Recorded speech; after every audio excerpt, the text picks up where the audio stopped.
So do you want to say, hi, I'm Nadine, and I'll say, and I'm Taryn? Hi, I'm Nadine. And I'm Taryn. And we're here in Nadine's conservatory. Yes. And yes, we do always dress like this whenever we get together. We actually do. That's actually not a lie. Like, Taryn, your game when it comes to fashion has made me step up my game. Has it? Yeah, because I'm like, Taryn's coming around, I better put something on. Better something colourful. Taryn came around and had my pyjamas on one time and I felt so guilty. I was like, oh God, I was sitting in my like pyjamas. And one day I had grey on and like a navy jumper and I was like, oh, the cheek.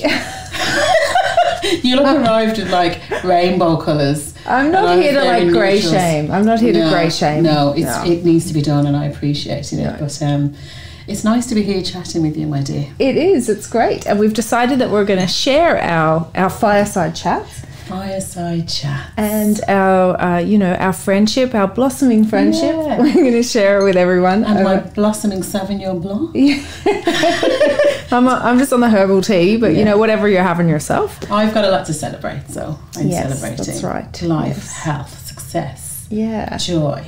And Nadine and I are both kind of found ourselves in a bit of a place recently where we're like wanting to explore different options and wanting to kind of explore our creativity a bit. And I was on a panel recently with the amazing artist Grace Dias. Oh, yes. And she spoke about how she's currently doing The Artist's Way, which I think is a book that most people I know have on their bookshelves. Yeah, I did it like, honestly, maybe 15 years ago. Years ago. And I'm kind of like, I feel like I've forgotten everything, though, I'll be honest with you. I'm exactly the same. I'm like, what did I learn? That big book. Yeah, I know, exactly the same as me. I think it came out in 1994. Oh, yeah. So this is the book here, The Artist's Way. And it's been around for a long time. And it's a 12-step program. Basically, it sounds a bit like Addict. Yeah, there's like 12 steps, like 12 steps to become the better you. And I really hate those salesy things. I don't like them. They kind of rub me up the wrong way. But it is a good book. Yeah, and we've decided that we are going to do The Artist's Way together, and we're going to share our weekly journey with you guys, and hopefully some of you might come along with us on the Artist's Way journey. Join us. Or you might just take something from what we're talking about and what we're kind of learning as we go along. That's so true. And it's funny, Taryn, because people would look at me and I would say they look at you and go, wow, she's so creative. Oh, she's so creative. She's so colourful. She has all these great ideas, but ideas don't come out of nowhere. Do you not think? That's true. It's a muscle you sort of train. Yeah, that's true. As you grow. Like it takes so much vulnerability, courage to actually be creative. That's right. And like I'm interested in the idea of how we have a very rigid concept of what creativity even is. So like I think that's a good starting point. Like what do you even think creativity is? What is it for you? What does it mean? Okay. Creativity, I think, is like that, having courage. I think having the courage to simply express your thoughts, your feelings, your mood, what you've seen in a whatever platform you like. So whether it's your voice, whether it's dance, whether it's making something, whether it's a certain conversation you have with someone. But I think courage, is the root of creativity, because it takes a lot to just open yourself up. Like, it's scary. Well, I find it a bit scary. Yeah, and I think the fear that a lot of us have around creativity is, I think creativity is so connected with the word artist. Yes. And then a lot of us have this reticence to call ourselves an artist. Yeah, because you sound like you should be like a proper artist in the Louvre. Like, images like, oh yeah, my mate Leonardo da Vinci. Do you know, you get this or it has a kind of like slightly pretentious sound about it, or something. Like if you said to someone, oh, I'm an artist, and then people are like, who are you? You know, and like I find this really weird. I was like writing for a long time before I felt comfortable calling myself a writer. And then it was only when I started to get paid to write that I was like, okay, now I'm kind of justified to call myself a writer. Like now I'm allowed to do that. Isn't that weird? I know. Why do we do that? So money is the root of titles. So, because I always say to somebody, if someone came to me and said, I want to be a TV presenter, I'd be just like, well, present. Yeah. And there you go, you're a TV presenter. Yeah. Do you know what I mean? Like, just get doing it, whether it's on YouTube, whether it's on whatever platform. Yeah. Interview some people, talk about the weather. You're a presenter. Yeah. Nobody can tell you you are not a presenter. Okay, maybe you're not paid by RTE or the BBC. Yeah, yet. Yeah. But when you get paid by RTE and the BBC, then you become that thing. I know. There's something not right with that either. I know, it's really weird. It's a weird hang-up that I had anyway. I don't know if other people have that. I'd say everybody has that. Do you think? We all have too many hang-ups. I'm so over the hang-ups. I'm over it. I have to be honest, guys. I'm so over the hang-ups. I've made such a big move. I've moved from Dublin to Donegal, before that from Birmingham to Ireland. And when I look back now, I'm like, why did I take so long to do this? Yeah. Do you know what I mean? Yeah. Like, I clearly had some issues, some hang-ups, multiple failed relationships. But when I say multiple failed, hiccups, I don't know, failed. What was I sticking around for? Do you know what I mean? And do you feel like, this big life change and this big move is kind of, that is tied in with creativity? I think or a search for creativity, or I think it's a search for yourself. I think it's a search for understanding yourself more. And the older I get, and the more courageous I become, the more I understand who I am. And the benefits of that have been outstanding. Yeah. So it's like the courage I have now, I didn't have 10 years ago, not even 5 years ago. Okay. It's the courage to say, yes, I'm going to just move to a house in rural Ireland. Boom. Yeah. What you got to say about that? Yeah. Come for me, mate. Yeah. Like it's courage. I don't know. I think courage is the way, and it's bad. Yeah. I think everybody's an artist. Mm-hmm. So even though I said that thing about how like I feel weird about calling myself, and again, I am a person who has pieces of my art that I've created in the National Museum of Ireland's collection. Amazing. And epic. And I've done performance art in galleries. That's so bold. I love that. I just imagine you like, Taryn, she comes in the room. Oh. Did you like kick your leg in the air and scream and then suckle somebody or something? No, I didn't. I just got married. Oh yes. Okay, now that's going to be like a whole show. Yeah. When you're ready to tell us share that story, please. Yeah, but again, like that, it wasn't really till I'd sort of done those things that I was like, I can legitimately call myself an artist. Do you know what I mean? Because also I think it's tied up with that there's sort of like levels of gatekeeping. I think like you have to have gone to art school, or you have to have been exhibited in a like proper gallery, or you have to whatever. I think that there's weird ideas, but then the other part of me thinks that like everybody is an artist. Yeah, like everybody's a singer. Yeah, well, I think everybody humans are creative creatures. Yes.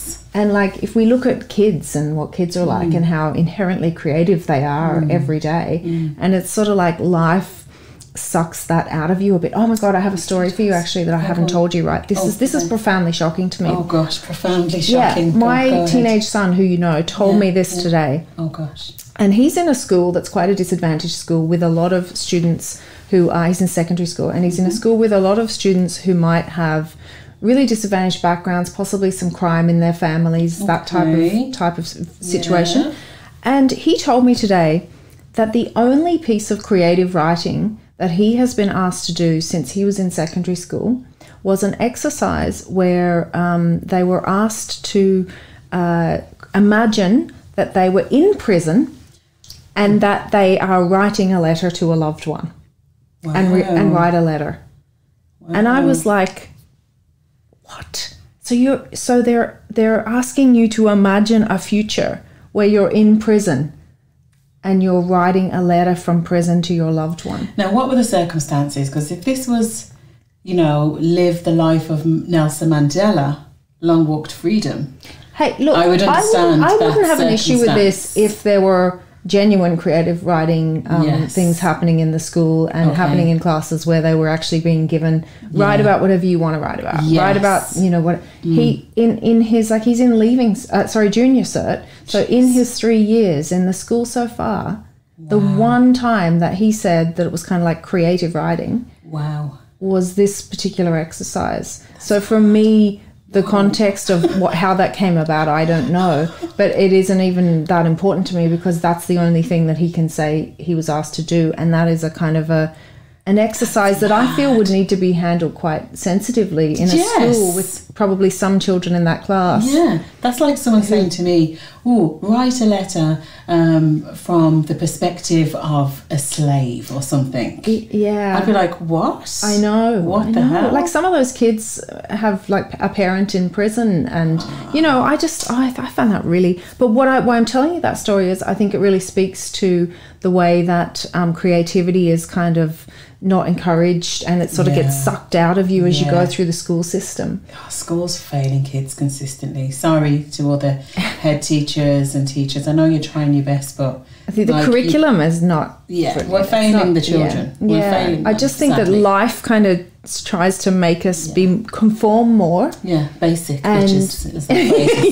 Sorry. Tries to make us all into basic bitches. Yeah, Magnolia lovers. Not that I don't love a bit of Magnolia, there's a place for it. But Magnolia, grey, dullness. Yeah. We're easy to control when we're like that. Yeah, I think so. And I find that just really it's kind of sad. And then it puts all those barriers up for people around. And we all have these barriers we put up for ourselves. Like I'm talking about ones that I put up for myself. Yeah. And are you an artist now then? Do you see yourself as an artist? I am an artist. Confidently. Now my hang up is, and I discovered this from just like, basically with the Artist's Way, the deal is... Back to the book. Yeah, the deal is that you do morning pages every morning. So I'm a few days in, Nadine's just about to start. I'm just about to start tomorrow morning. It's been a busy few days. Yeah. So it's kind of like journaling really, isn't it? Well, kind of. It's like stream of consciousness stuff. You're supposed to do it as soon as you get up in the morning. You write 3 pages about whatever is in your brain. I love that. So for me, it's like all the stuff I'm stressing about. Do you use the toilet before you start doing your morning pages? Yeah. Quick wee. Because I'm like, empty the bladder. I need to have a wee before I can even think about it. Otherwise it'll be like, I need the toilet. Yeah, no. You'd have 3 pages of, my bladder is sore. Okay, so have a wee, then start writing. Yeah, I even made a cup of tea this morning. Oh, you had a cup of tea? That's not the best. It is first thing in the morning. I can hardly do anything without a cup of tea. So you actually, did you get out of bed? I was thinking you literally like wake up out of your sleep, pull the paper next to you and start writing. Well, that's what I did the first day. And then the second day, one of my kids was like, can you make me pancakes? And I was like, I have to get up to make the pancakes. So I went downstairs, made myself a cup of tea, sat down, did the writing, then made the pancakes. Okay, that's good. Prioritising the meat stuff first. Okay. Right. So you do these 3 pages, stream of consciousness, every single morning, no matter what, when you first wake up. And it's like a 12-week commitment, right? 12-week commitment. That's a lot of paper, mate. I'm already a little bit addicted to this. Are you addicted to it already? You won't do it for 2 days. No, 3 days. I'm on my 3rd day. This is your 3rd day? Mm-hmm. Okay. Yeah. I'm already seeing the benefit of doing this. Seriously? Taryn? Yeah, because I feel like it kind of it's getting all the stuff that I stress about is just put on that piece of paper. And then the rest of the day, I feel like I don't need to stress as much about it. So would you say it's kind of like a personal therapy session? Because it feels a bit therapeutic-y. Yeah, I think that, well, for me, I guess everyone's going to have a different journey with it. And maybe people won't do it the way I do it. Like other people might be writing about dreams they have, or writing about, this is what I'd love to do, or just whatever's in your brain. It could be like in my brain there's like a panda rolling around on a hill.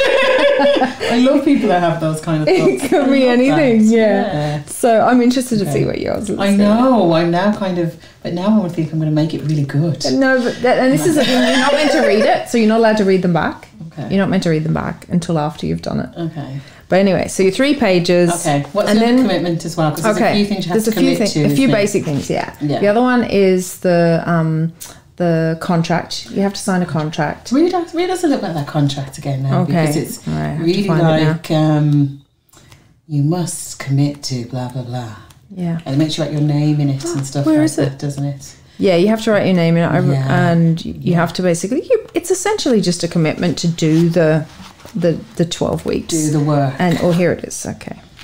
Like a pledge sort of thing. Yeah, so I, Taryn, understand that I am undertaking an intensive guided encounter with my own creativity. Ooh. I commit myself to the 12-week duration of the course. Ooh. I, Taryn, commit to weekly reading, daily morning pages, a weekly artist date, and the fulfillment of each week's tasks. Okay. This is quite a lot then. It seems like a lot, but like one's a contract that you're just signing, so that's not that big deal. You do it once. But you're committing for 12 weeks. That's still a good... Yeah. If you're going to do it, we need to do it. Like, I'm going to commit. What month are you going to commit? Because I was April, like... May. You know, are you going to be End like... of May. You know, you could be kind of like, okay, I'm going to take what I want to take from this project. Okay, can I commit to it for like a month and see where I feel after the first 4 weeks? Okay, but be aware, I think, that like... It does. I think she says that you sort of get into, it goes up and down. I'll do the 12 weeks. Do the 12 weeks. I'll just do the 12 weeks. I'm going to, guys, you have my commitment. Yeah, do the 12 weeks. Tomorrow, I'll do the 12 weeks. So is that 3 months? Yeah. 4, 8, 12. Yeah, that's 3 months. Yeah. Okay. So then the other thing is a weekly artist date. Ooh, is he hot? Does he have nice hair? A hot artist. Yeah. You go on a date with a hot artist. Yeah, yeah. Imagine if every time you bought one of these books, you got a little coupon or something. Here's your coupon for a day with a hot artist. Yeah, I'd love that. And he can paint me like Ghost or make, oh my love, like a vase. I only have a vase-like physique. Sorry. That would be so cool. It would be so cool. Did you ever find that bit awkward when it was like Whoopi Goldberg having sex with Patrick Swayze? Fully weird, wasn't it? Or with Demi Moore. It was something that was like, ooh. Yeah. Okay. Yeah. It was. Which way round was it? It was a bit strange. Yeah, it was Whoopi Goldberg. She's like, whoa. I always never find that very weird. She's like cradling Demi Moore. Yeah. Anyway, quite strange. We've digressed. Strange. I apologise. Yes. Okay. So anyway, unfortunately, your weekly artist date is not an actual date with a hot artist. Is it where I paint myself in the nude? You can if you want. Okay. It's 2 hours that you have to promise yourself you're going to do 2 hours of kind of frivolity and something like joyful. Taryn has the best vocab. Frivolity. Love that. Love a bit of frivolity. So you can do something like childlike or fun or creative or... Now, be honest, did 2 hours not seem a bit long to you? Because it kind of seemed long to me. Yeah, it did. When I first read it, I was like, holy shit, how am I going to find 2 hours to myself?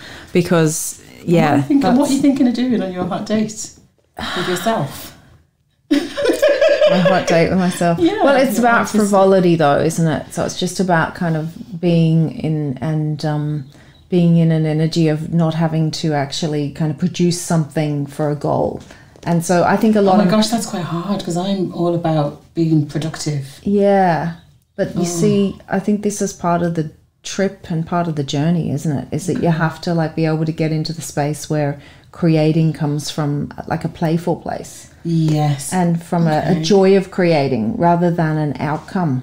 So could I, because I've started to go for little walks by the water because I've been in a city for so long. Yeah. Like I just haven't seen the water. Yeah. Apart from a shower. Yeah. I didn't have a bath at my last place. Yeah. It was just a shower. Yeah. And so could I have my art moment, my date with myself, like walking down the beach, picking up some stones. Yeah. Throwing stuff in the sea. Yeah. That type of thing? I think you can, yeah. As long as it's got that sort of energy of like, this is just something that's nurturing you and that has some sort of creative vibe to it, even if that's, collecting some shells that you like the look of or that say something to you, or creating a little collection on the beach of similar coloured shells or something, whatever. You see, I like doing a sandcastle. I like doing things like that already, but I don't think I give myself a lot of time to do that. Definitely not 2 hours. Yeah. Maybe 20 minutes if that push. Yeah. That's a bit how I felt too. I was like, when I was reading about it, I was thinking I would do a bit of this already, but definitely not 2 hours. Okay. So this is a time thing as well then. Yeah, it's time, but committing to time, but we deserve it, right? If it's something that's going to help us, yes, we deserve it. That's right. All creatives deserve this. Okay, I'm in. Sign the contract. Yeah. 3 pages of morning writing. Yep. And a date, a weekly date. Weekly date. You have to be your own hot artist. Okay, find the hot artist within. Within, okay. She's in there somewhere. Oh, my love. I know I'm going to listen to some tunes when I do mine. So that's the main 3 things for the first week. That's the main 3 things. And then you also have to do the little weekly exercises. Right now, I did some of these exercises this morning. How did you find these? Is this like, we about like a yoga thing, stretch, look at the sun? No. Put some crystals out? No, not that at all. It was, it's like kind of little tasks to do, like writing tasks and thinking tasks. And what was your thinking task this week? Well, like the tasks that were on for this week, for week 1, were like things like list 3 old enemies of your creative self-worth. Yes. Be as specific as possible in doing this exercise. So we've got to think back of all those little bastards that have upset us in our lives and like people who said stop us. Yeah, people who said horrible things about something that you created, or that kind of thing. One. Yeah. Do you know what someone said to me? And the thing is, I actually really love this person. Yeah. But it was a moment I was like, oh, you just don't get me. So as a makeup artist, which was my first makeup artist, you see, I'm there. Yeah. As my first major role, vocation as a makeup artist, I remember I was struggling to get consistent work. Okay. So I, like, literally one week I'd be working from Moschino. And the next week, Betty down the road would be like, is it that much for my makeup? Okay. And I'd be like, lads, I've just been working with Moschino. Yeah. I've got hella talent here. What's going on? Yeah. So because I was struggling with that, and you know what it's like, you're struggling to have regular income, so you're getting paid late for things, you need to borrow a few quid to cover this, and it became challenging. And I was like that for a good few years. And she said to me, so how long are you going to do this for?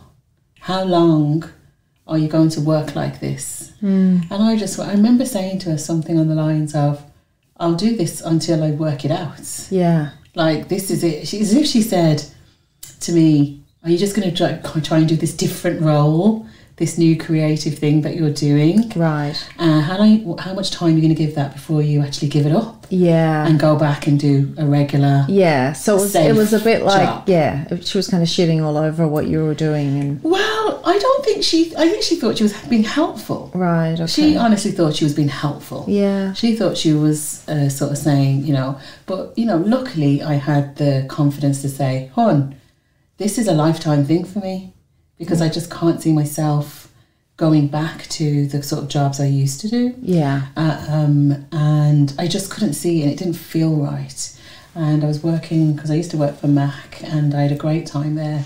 But my time was done, But, it was a big company, pension, the usual. Yeah, the safety. Yeah. Well, maybe not now since the pandemic. I know they've let go a lot of senior staff. But, I remember thinking, God, so you either don't believe in me or you've never seen this work. Yeah. And then but luckily I had the hindsight to think, the head thought to think, you don't have a clue, mate. Yeah. And you had that kind of belief in yourself and your own kind of desires. But if I didn't, that could have had quite a strong negative impact. Yeah, and it obviously did have some kind of an impact anyway, because you're still remembering this. Yeah, I remember in it. this kind of like... But I can't remember because I went like, ha ha. Oh, right. Do you know what I mean? Maybe that's the little Yeah. You didn't believe me, duh. And it's funny too, because I think on that thing around where we were saying around people not wanting to call themselves artists. Yeah. And another, I think, part of this, and this is part of what doing these exercises and starting this program the last few days, one of the things that really raised for me was this idea that it's really, really difficult to be an artist who's also successful financially. Yes. And that is like totally an idea that I have in my head. We've been taught it our whole lives, right? Yeah. Oh, if you're an artist, you'll be a poor starving artist? Yeah, struggling artist. Yeah, it's a total stereotype, isn't it? Yeah. Penniless artists. Artists. Yeah. And so I think like that too is that's quite a frightening idea. Yes. No one wants to be broke. No, which would really like frighten you away from yes, pursuing a creative career career as well, I think. Yeah. And so that's definitely a block that I have that came up for me today when I was doing some of these exercises. I was like, you know, because that's I think it's a big one to try and get over because it's not just me. It's like reinforced by all of society and everybody around us. No, you're right. And quite petrifying, actually. It's like you always have to really believe in yourself and really have loads of people believing you, and maybe have like 100 grand in the bank to know that you'll be all right, or know that you don't have to pay a mortgage, or stuff like that. So that's going to be an interesting one, I think, over the next few weeks to try and kind of work through for me as something that I'd like to lose that idea, because I feel like it's a limiting belief that's holding me back. Hell yeah, it is. So what type of artist would you love to be? Well, this is the thing. Like, it's not that I necessarily am thinking, I want to be an artist per se. But you are. It's more about I want to reconnect with my kind of creative source, and I want to start creating various things from a sort of more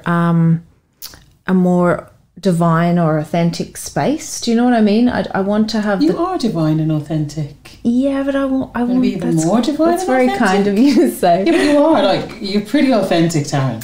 Yeah, I think that like really great art actually almost kind of is channeled through the artist, through the person.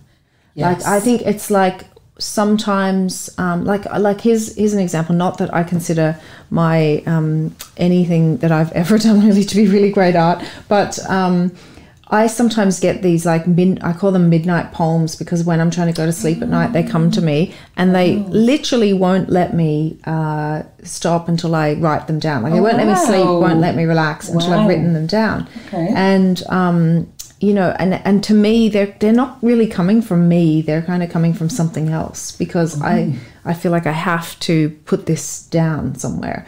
And not that I think that that's, you know, this amazing art that needs to be out there in the world. Or do you have one that we can listen to? No, I don't have any on me right now. Next episode, Taryn will reveal one of her midnight poems that came to her from the divine spirit. Well, I just don't feel like it. I don't really feel like it came from me, because I'd be like, no, I'm too tired. I don't want to get up right now. I'll write this down in the morning. Wow. And then it will be literally kind of feeling like it's pestering me. Either it's like from some other source, or I have like a mental illness. Well, it could be both. It wants me to write poetry. Right, it could be both, Taryn, to me. And I'm okay with either. Well, I think when you really do connect, it's more than our physicality, like, you know. Yeah. I know when you're that. singing and you're really in the space where you're not even thinking anymore, because you feel like you're just totally, your body is overcome with the song, and you're in that song. Yes. You're not, and it almost feels like it's not even you singing. Okay. Do you know that feeling? Do you know that feeling? Me and my cousin Gillian, I hope she gets to listen to this. We just call that power of the ancestors. Yeah. That's what I call it. I don't know if it's from, you know, being a black African descent, Jamaican African descent woman. You know, my people, the people before me, have suffered so greatly and lived majestically. Yeah. So I feel like there's a strength and a courage that I take from them. And sometimes as well, because I've had people very close to me pass away. My father, my grandmother, my grandfather. You know, I always feel like they're fully, lots of people must feel this, fully looking out for me. Yeah. Like 100% protected. Yeah. They're like, Nadine, I got you. Yeah. So it almost is like when I get into certain spaces, I do feel that they kind of take over. Exactly. And I just let them do it, because it's normally times that I need that support, I need that guidance, or it's something I need to do. Yes. And it's great, and it feels really good. Yeah. And I think that's really like good. Kind of some element of other divine, whatever you want to call it. Some people might call it God, whatever. Let I think that flow. I think it's something like that kind of wants to Are we going deep? Damn. So, in terms of that kind of, that divine kind of spirit, I think that's what I'm hoping to be able to tap into more regularly. Wow. From this. That's part of why I want to do this. But it's also because I want to work through some of those kind of limiting beliefs that I have and those strange ideas I have. And I had another kind of sort of thing come up for me too when I was doing this today. Yeah. And it's a sort of idea, a strange idea that I have that, like, you know, does the world really need to hear from like another white woman? Well, you know, we love to hear from you. We're used to it now. I accept it's the way it is. No, but Taryn, look, come on. Every story is a relevant story. And I don't think it's that the world doesn't need to hear from another white woman. I think the world just needs to hear from a variety of other people. Yeah. So just because there is not good balance, it doesn't mean that your thoughts and stories and experiences not equally valid. Yeah. We just need to make sure we're encouraging all those other different groups, Indigenous groups, African, Indian, whatever, wherever you're from, mixed, rural, non-rural, city. You know, I always just want to encourage all of those stories. I hate when it's just the same story. I know, but I think that's part of where my thing is. I'm kind of like, oh, you know, do I really want to put myself out there as like, like the world has enough like white women telling their stories, putting their art out in the world, you know, so, I guess, like I understand that that's kind of like a limiting belief that I have, and it's a bit of a strange one, and it comes from like, you know, not wanting to, you know, it comes from like a good place. It comes from like, okay, I'd like to see the other people who are, you know, in more oppressed communities than mine, having their voices raised, having their art lifted up. But that's what you naturally do. I say that's why when we started Quare, that's what that was about as well, wasn't it? Yeah. So sometimes in order to help others, you know, you have to raise yourself. Yeah, that's true. I don't know. I'd get over that one, love. Yeah. Do you know what I mean? Don't let the wokeness get you down. Yeah. Relax there, my wee white friend. You're grand, Bab. You're grand. But yeah, I think it's good to be aware of that. And as you rise, then you help others. You continue being aware and do that, I guess. Yeah. And also, like, sort of part of me also thinks, you know, I don't think anybody finding their kind of creative, authentic voice in this world could ever be a bad thing. Yes, it couldn't. Yeah. I don't think so. Like, I think if more of us were coming from that place where we were really in touch with our sort of divine self, then the world would actually be a much nicer place. It would be, but we're scared though.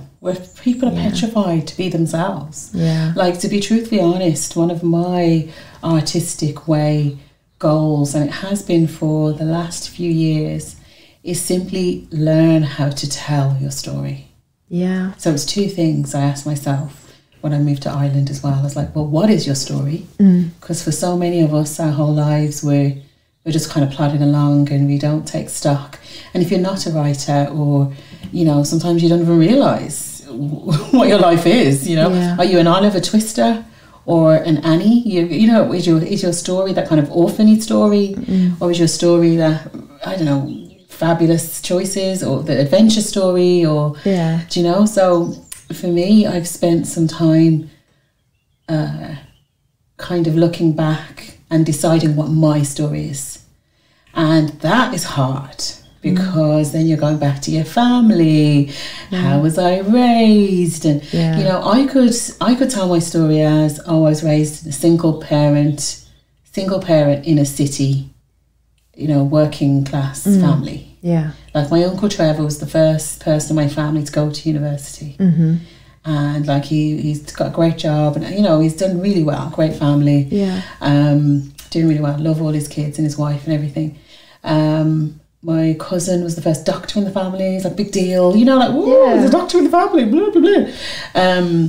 But I will admit that we can tell our stories the way, we can choose how we tell our story. Yeah.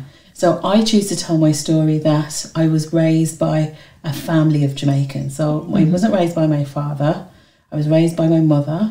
But for a long time I lived with my uncles as well. Yeah. Do you know what I mean? My grandmother was there a lot until she moved back to Jamaica. Yeah. So I know I was in a single parent family, but I didn't feel that way, if that makes sense. Yeah. I really felt my extended family was simply my family. Yeah. So I don't really identify fully with single mom, struggling alone. Now, my mum might tell the story differently. Yeah. She might be like, I was a single mom alone. It was hard. I could barely pay the bills. Yeah. But however she reared me, I never saw that. Yeah. I never felt that. That's great. So my upbringing feels really rich. Yeah. It's only when I look back at the facts, I'm like, oh yeah. It wasn't a great part of Birmingham, was it? Do you know what I mean? It's interesting when I go back. Yeah. And then even people might say to me, oh, you're such a gypsy. Like, what the hell does that mean anyway? Oh, you're such a gypsy. I'm like, what do you mean? Oh, you never settle down. I'm like, jog on. I'm an adventurer. I enjoy exploring. Yeah. And if I feel there's more to see and learn, I'm going to go and learn and see it. Yeah. And also, like, you're probably the first TV presenter in your family. I'm the first a lot of things in my family. I'm the first a lot of things. First plus size model. Yeah. First model, probably. Yeah. First TV presenter. Yeah. First. Well, actually, no. My uncle's wife's brother has a place in Ireland, but a lot of my family just moved, like, literally from Jamaica to Birmingham. Okay. Or Florida. That's a classic kind of Jamaican little structure. Okay. Some followed the heat. Okay. And some suffered the cold. Okay. But like hardly any of us moved out of England once they moved there, which is so weird. It is a bit strange. Do you know when I moved to when I moved to Paris, that was always a big dream. Relationship broke down. I was like, sod it, I'm going to Paris. My uncle said to me, imagine my uncle his mom was Jamaican, like proper born in Jamaica. Yeah. He spent time in school in Jamaica. Yeah. But he's lived his whole life in Birmingham. Okay. He said to me when I said I'm going to Paris, he was like, oh, you know, they don't use the pound there, you know. It's very expensive. They don't speak English there, you know. And I was like, yeah, Uncle, I'm kind of aware of that. That's why I'm going. I'd love to learn another language. But he was like, oh, be careful now. And I thought, what happened to you? Yeah. What happened to my people? They travelled thousands of miles, you know, for the search of this new great life and then stayed there? Yeah. Is it that great there? Like, obviously, they have achieved greatness. Yeah. In many ways. But there's other places, lads. There's other things to do, but there's this kind of fear. But again, I think I'm privileged being, what would I be, third generation? Second generation? I can't remember. How do you work it out? So my mum was born in Jamaica, but I was born in Birmingham. So you're second generation. I'm second generation. I think it might be a second generation privilege as well. They did all the work. Yeah. So I can choose what I want. Exactly. Yeah. You know? Yeah. And I'm choosing to go, oh yeah, Birmingham, cool. Yeah. London, cool. Loads going on. There's other places. Yeah. Let's see what's going on there. And sometimes people get offended too, though, if you don't make the same choices they make. And they see that as like a personal affront. Yeah. And so sometimes people, I think that's a reason why sometimes people try and keep you small as well. Yeah. I think it's because they're sort of scared that if you get big, it says something about them and their life choices. Yes, that they weren't as bold or they weren't as brave. Yeah, and that's another big part, I think, of this process too, I think, is around that idea of being okay with getting a bit bigger and stepping into your power a bit more. And being different. Do you get told, have you been told, like, you're very different? Yeah. I've had so many people, even a boyfriend, you're different, you are. Yeah. Very different. Like, are you trying to offend me? What is that? I'm delighted I'm different. Yeah, that's a compliment. Yeah. Who wants to be the same? Yeah. Yeah. But I guess a lot of people do want to be the same. Yeah, but that's fear again, isn't it? It's the fear. And staying small. If your friends are small, then you stay small. Yeah. Then you're all small together. Exactly. But I'm planning to grow, Taryn. So you're either going to stick around or, you know what I mean, get pushed to the side with your smallness. It's up to you, kiddo. Well, it's up to you, kiddo. Let's just grow together. You see, that's what I like. No, Yeah. that's what I like. So honestly, yes, I was honestly joking. Yeah. But I think surely the biggest success in your life must be just to feel like you fully lived your whole life. Yeah. You know, doing what you're passionate about. And Yes. using all your skills to help and to create. And Yeah. surely that's the happiest people. Yeah, I think so. Like I always say, if I die tomorrow, I'll at least have like tried life really hard. Same. You know, I gave it a good run. I did a lot. Yeah, no regrets. Yeah. No regrets. Taryn, I think we're going to do really well at this. Yeah. Already flying, sweetheart. Keep That's that up. right. Yeah. So here's proud of to week 1 of the Artist's Way. one. Let's get into it. And next week we'll let you know how we got on. Yes. So thanks for joining us. Thank you. See you soon. Bye. Bye.